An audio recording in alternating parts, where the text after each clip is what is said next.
bem-vinda, bem-vindo. Eu sou Adriana Couto e você está na série de podcasts Feel the Future, um papo sobre inovação, tecnologia e iniciativas que estão mudando o nosso presente e que vão ainda transformar o nosso futuro.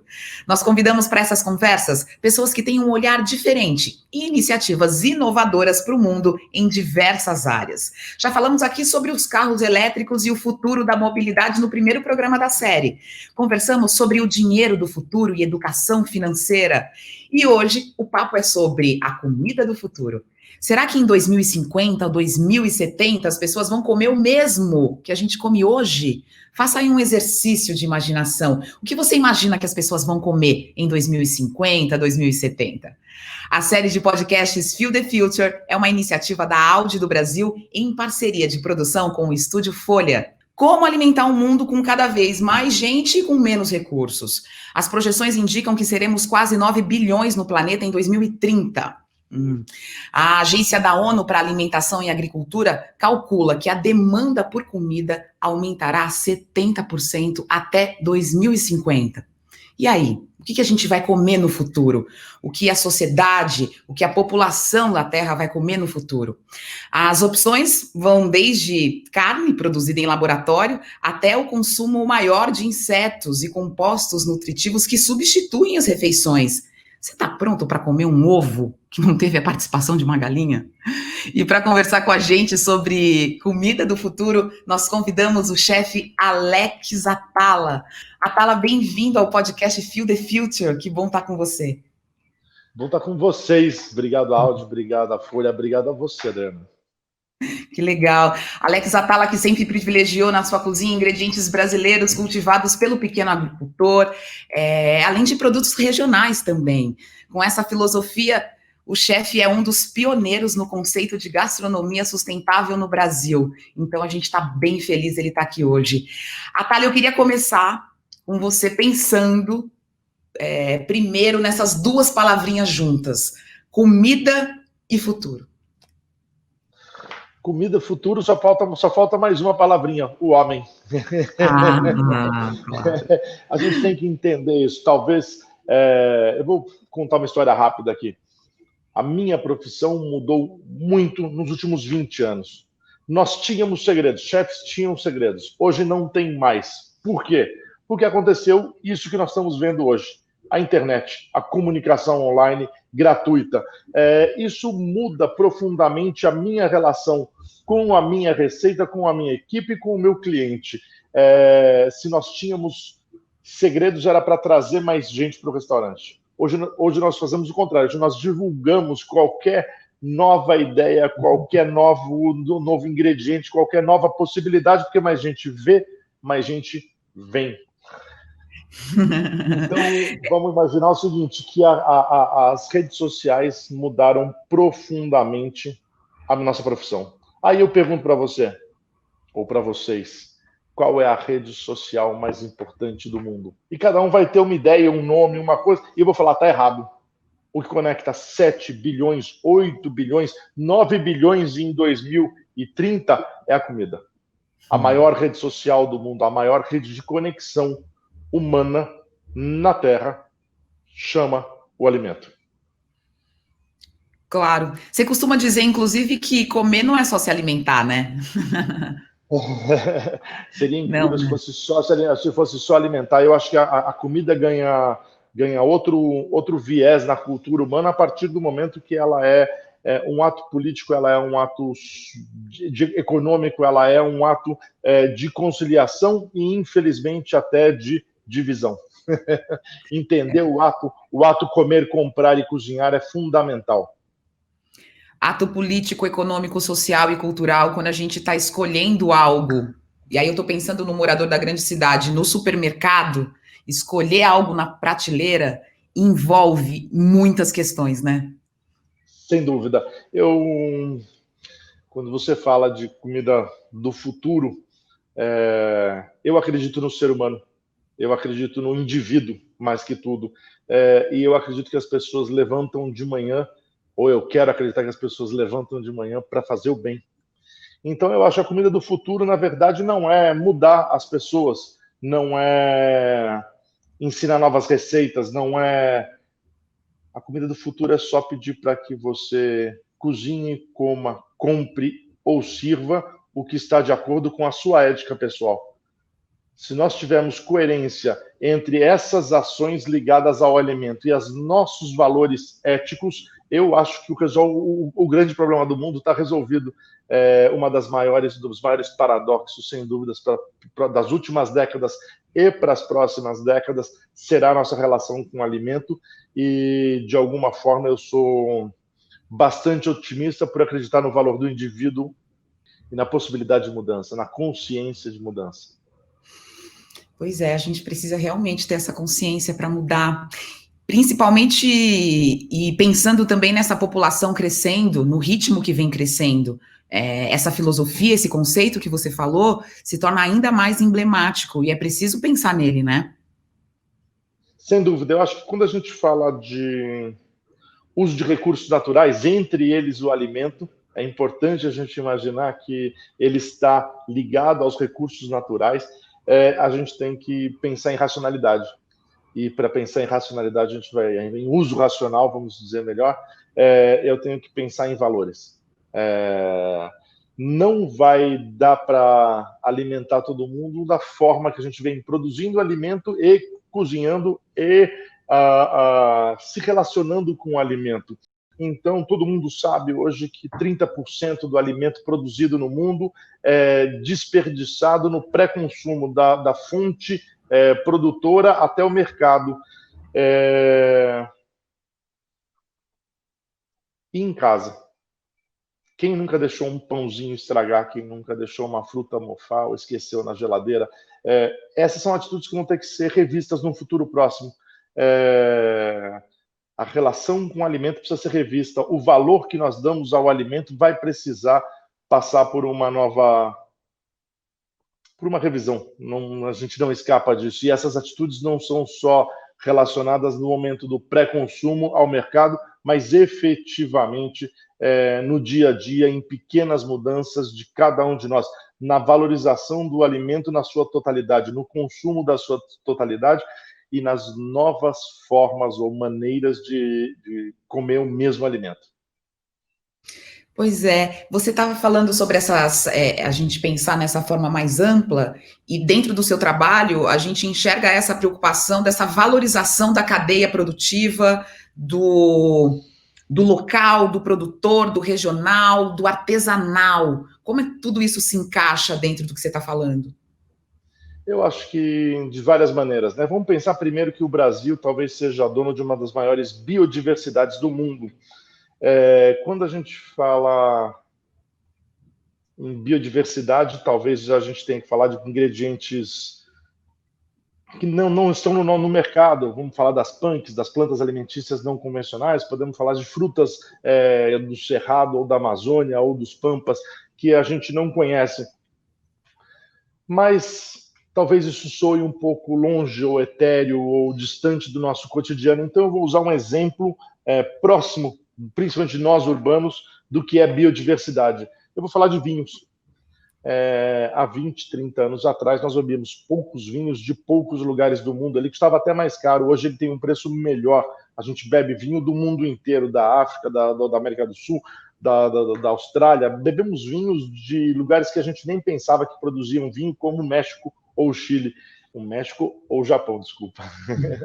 Quando a gente se apaixona pelo vinho, a gente começa a pensar de onde ele veio, como ele foi produzido. Então nós vamos pensar em geografia, nós vamos pensar em geologia, como é o clima, como é o solo naquela região. Vamos também pensar em clima, lógico, já citei. Vamos pensar em variedades. Que tipo de uva, se ela é Malbec, se ela é Cabernet Sauvignon, se ela é... Qual é essa uva? Este conjunto, geografia, geologia, clima e variedades de espécies, chama biodiversidade. A indústria do vinho, o consumo do vinho, fez com que nós resgatássemos, revalorizássemos regiões e variedades de uva de uma forma como nunca aconteceu no mundo. Variedades esquecidas são recuperadas. A palavra biodiversidade falada muitas vezes não tem valor. Quando é provada, ela ganha novo valor.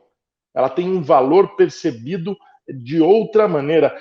Ou seja, consumir esses produtos locais vão dar um novo entendimento, um novo valor aos produtos que a nossa biodiversidade, a nossa riqueza, ou talvez o nosso maior asset como país, uma natureza, ser dono. O Brasil ainda hoje é um dos países que mais preserva a sua natureza, e é importante seguir nesse caminho e conter aí todo tipo de agressão que nós podemos ter. A indústria do alimento, a cadeia do alimento pode ser uma ferramenta importantésima para a defesa desses valores. Atala, eu queria que você falasse, queria que você pensasse aqui com a gente sobre novas alternativas de cultivo, pensando no futuro, como novas alternativas de cultivo também, dentro de tudo que a gente está falando, podem ajudar a gente a avançar, a olhar a comida de forma diferente, ou a ter essa cadeia alimentar mais sustentável, essa cadeia produtiva mais sustentável. Então, novas formas de cultivar, por exemplo, alternativas, isso também pode ajudar? Acho que a tecnologia tem um papel importante, mas antes eu queria fazer um raciocínio com você aqui, Adriana, ou com todo mundo em casa. O quanto nós nos distanciamos do alimento no seu primeiro momento, que é a vida, como a nossa relação com o alimento é fracionada. Mais uma vez, eu vou usar um exemplo cotidiano. Eu acho natural que muitas pessoas vão ao restaurante que eu trabalho e não saibam o que é talvez um cupuaçu, ou um bacuri, ou um puxuri, ou esses ingredientes exóticos. Então, eu vou usar um exemplo próximo da vida da gente. Eu vou falar da laranja. Eu vou falar do ingrediente que está no mundo inteiro, desde a primeira infância, acessível a todas as classes sociais, ou quase todas as classes sociais. A pergunta é: quantas pessoas você conhece que são capazes de reconhecer um pé de laranja sem fruta? Essa é a desconexão do homem com o seu alimento. A primeira coisa que nós vamos entender é o seguinte: se existem novos métodos ou a tecnologia possa ser também uma possibilidade para se reconectar com o alimento no seu primeiro momento, que é a vida. Então, entender que existe, mesmo na sacada de um apartamento, a possibilidade de você plantar alimento, de você gerar um pouquinho no seu dia a dia, entendendo este valor que tem um alimento, o quanto ele é um regalo, ele é um presente que a natureza nos oferece no dia a dia. Nós podemos entender que a tecnologia pode ser uma grande ferramenta a favor da cadeia do alimento e da valorização do alimento. Hoje é possível produzir alimento em casa, e é possível também monitorar as possibilidades ou das iniciativas positivas que nós temos de proteção do meio ambiente. E a tecnologia pode ser uma ferramenta sensacional para isso. Vou dar o exemplo dessa produção em laboratório de carne, ou a produção em laboratório de qualquer tipo de alimento. Hoje já tem muitos experimentos, você já tem muitas experiências a esse respeito. E eu quero saber o que você acha disso. Você acha que é viável? Tem que estar também dentro desse pensar o alimento do futuro? A proteína alternativa no laboratório é um caminho? Eu acho que todos os caminhos são válidos e devem ser checados. É assim que o homem evolui, é assim a história da ciência humana. Então, a gente tem que olhar todas essas alternativas ou todas essas experiências como válidas. Eu não sou um entusiasta da carne de laboratório, mas eu, de forma alguma, negaria ela dentro da possibilidade do amanhã, do futuro, como uma possibilidade de salvação ou de atenuar problemas que nós podemos ter. Acredito que a maior ferramenta de transformação ainda é o valor que nós damos ao alimento. Vou dar um exemplo rápido, vou contar uma história aqui. Nós somos educados para ganhar dinheiro, para dar valor ao dinheiro, para Nós gostamos de dinheiro e é assim, a gente precisa aceitar um pouquinho isso. E a gente gosta tanto desse dinheiro que a gente não joga, por exemplo, moeda fora. Você pode ir para um país onde o dinheiro vale pouco, onde o dinheiro antigo, cruzeiros, cruzados novos, a gente não joga aquela moeda fora. Ela não tem mais valor comercial, mas é contra a cultura da gente. É você tomar uma. A gente ama dinheiro e a gente tem essa relação com ele. A gente dá um valor a ele que talvez não seja o valor econômico, mas a gente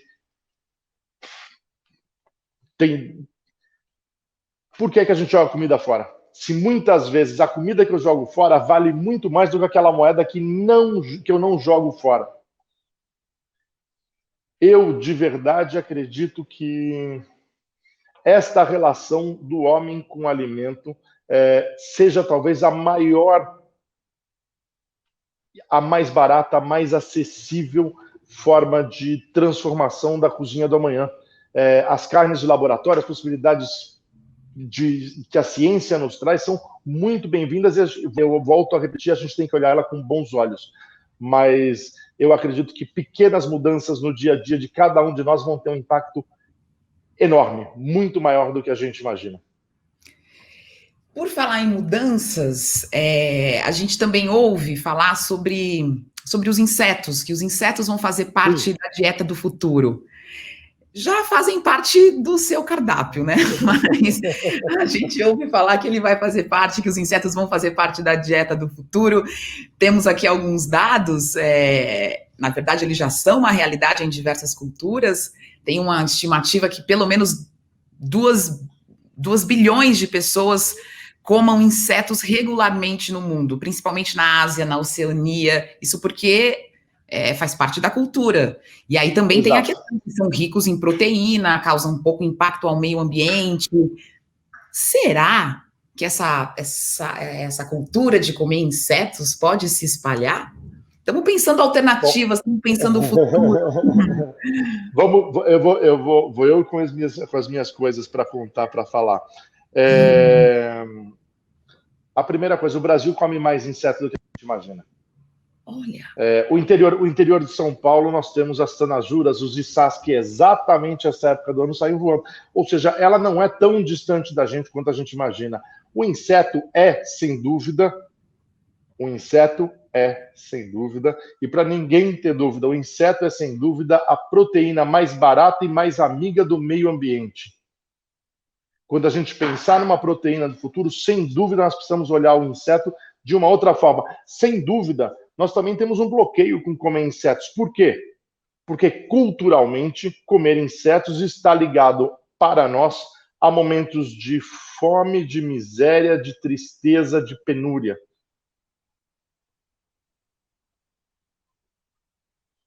Comer inseto, para a gente, é ruim. Comer inseto é nojento. Comer inseto, nós não comemos coisas nojentas, nós refutamos essas coisas. E agora que a gente já sabe que a gente não come coisa nojenta, eu queria...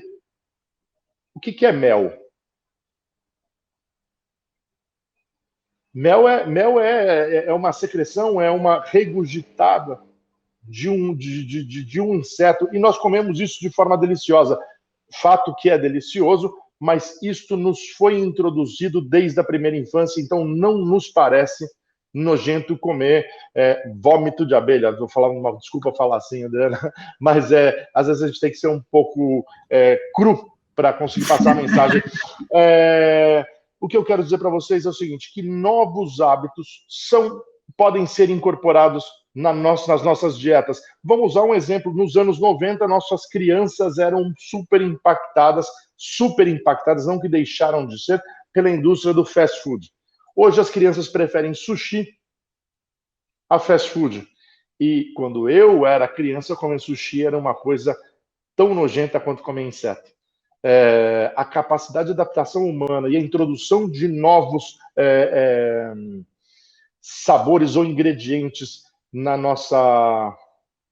educação, e eu acredito muito na educação alimentar para o futuro, pode ser uma grande ferramenta, é um grande caminho.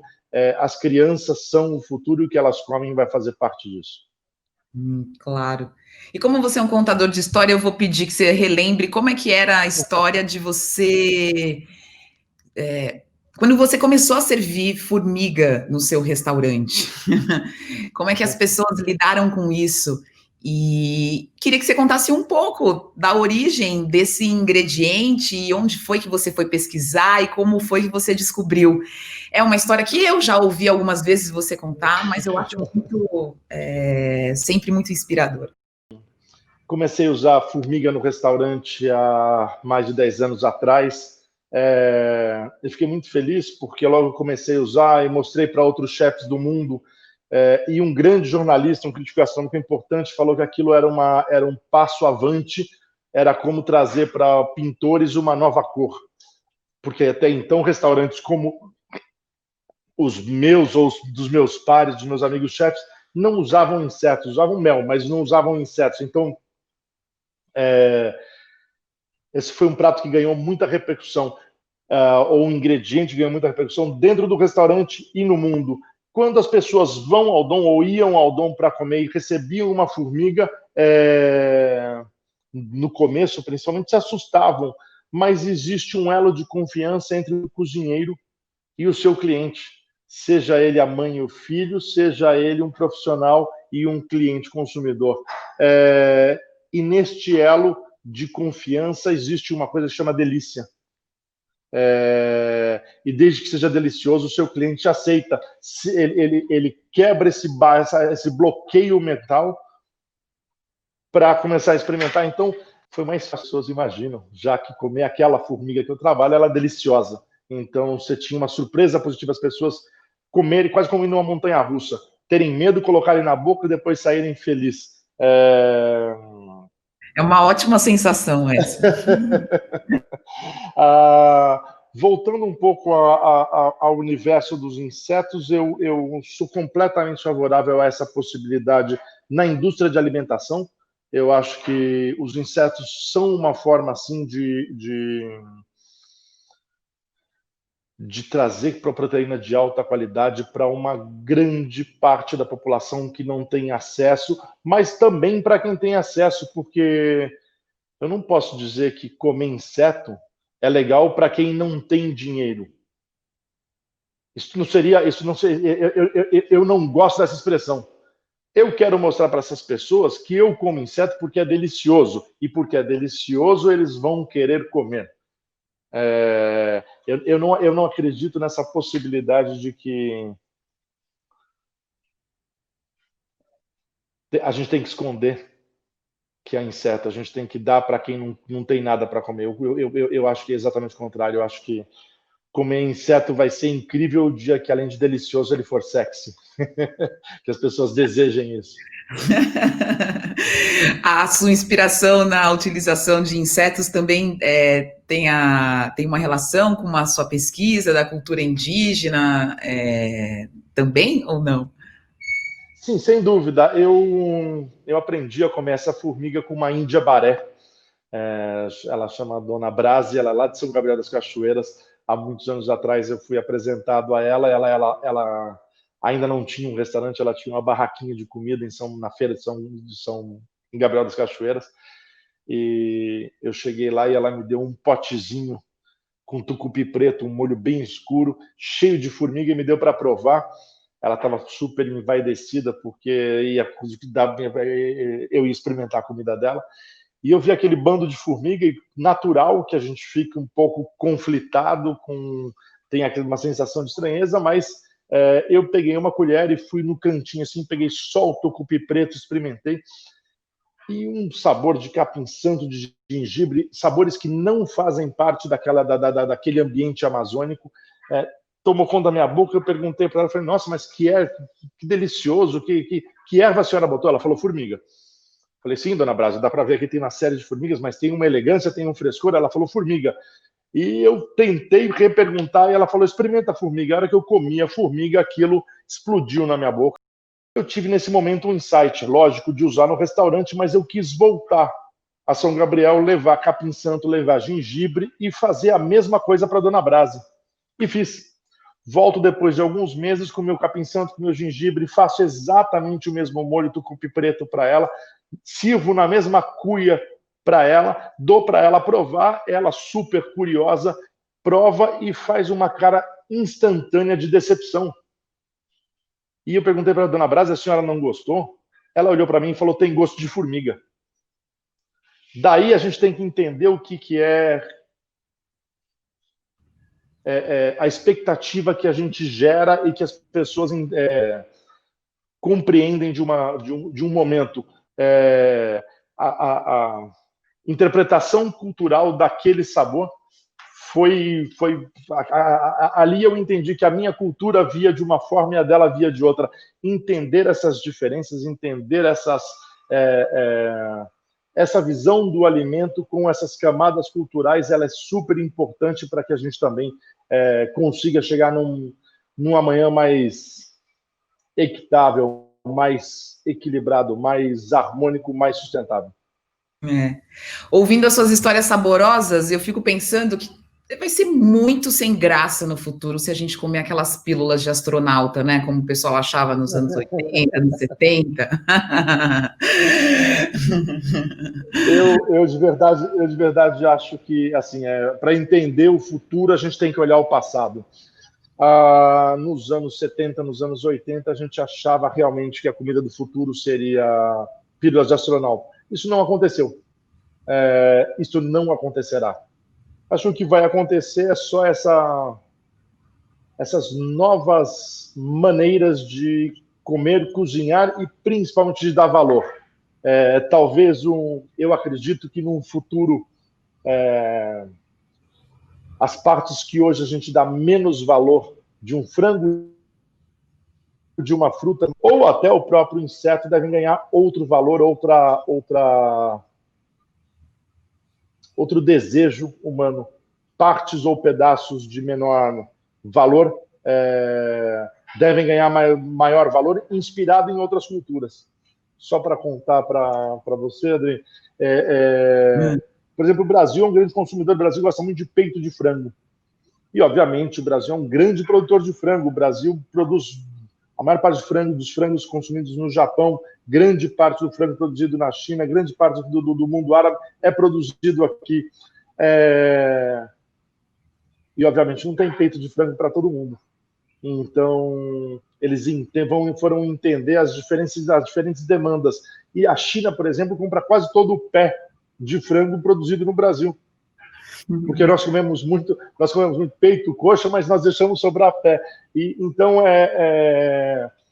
entender essas diferenças são super legais. E o mais importante para mim, como cozinheiro, é lembrar as pessoas que a canja que a nossa avó fazia para a gente naquele dia de frio, ou no momentinho de doença, de febre alta, ela não era feita de coxa e sobrecoxa de peito, ela era feita de das partes secundárias, ou seja, essas partes secundárias elas podem não ser visualmente atrativas, mas elas são muito nutritivas.